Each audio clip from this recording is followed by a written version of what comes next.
J'ai tellement de tissus que j'utilise pas. Après un projet, il reste toujours des bouts de tissu qu'on n'utilise même pas. On sait pas quoi faire avec. Moi, j'aime toujours récupérer. Je savais d'avance que ça allait pas suffire pour ce que je voulais faire. J'ai découpé en premier les parties qui vont se voir comme ça. Tout le reste du tissu, je pourrais utiliser pour faire la doublure. C'est-à-dire la partie qui est à l'intérieur du vêtement. Si t'aimes pas les calculs dans la couture, t'es vraiment mal foutu parce que c'est que des calculs. La couture, la partie la plus difficile, c'est vraiment de découper, faire le patron, les calculs, etc.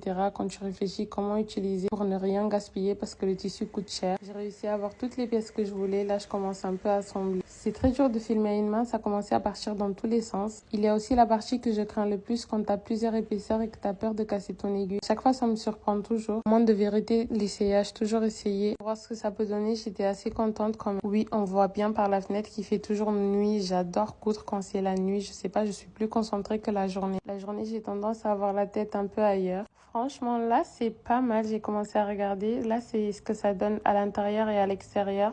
Et la partie la plus dure aussi va venir. Vous allez voir. Mais dans tous les cas, vous voyez toutes les étapes que je fais. Ça, c'est l'élastique pour mettre au niveau de la taille. C'est pas compliqué. Tu prends les mesures autour de ta taille et tu assembles ça, comme sur la vidéo. Surtout couper plus petit que la mesure que tu as eu à la taille parce que c'est élastique. Je vous dis pas à quel point c'est dur de filmer en même temps qu'on travaille. C'est pas forcément évident, mais comme j'aime bien partager ce que je fais avec vous, vous faire des petits tutos de temps en temps, je pense que ça fait pas de mal. L'élastique est assemblé, n'hésitez pas à mettre les épingles avant de coudre à la machine, sinon ça va partir dans tous les sens. Très important à cette étape-là, j'ai mis le point zigzag sur la machine. Normalement, c'est le point 2 sur la machine. Je tire le tissu et je couds en même temps. Sinon, on va perdre cette élasticité où le fil ne tiendra pas quand vous allez mettre le vêtement. Là, c'est assemblé, voilà. J'ai plus qu'à retourner 2 fois pour avoir un fini vraiment propre et faire les points à la main. Dans tout ça, je me suis concentrée à vous montrer la jupe parce que c'est vraiment la partie la plus compliquée, on va dire. Ce triangle-là va servir pour le haut. J'ai assemblé 4 triangles et ça va servir à faire des attaches dans le dos du haut.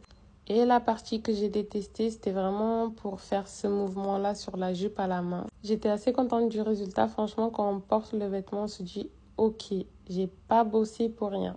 Du coup, dites-moi ce que vous en pensez de cet ensemble rose. Est-ce que ça en valait la peine de récupérer le reste du tissu? En tout cas, j'aime trop le résultat. Pour l'été, une sortie, je pense que je vais l'utiliser tous les jours. Je vous fais des gros bisous.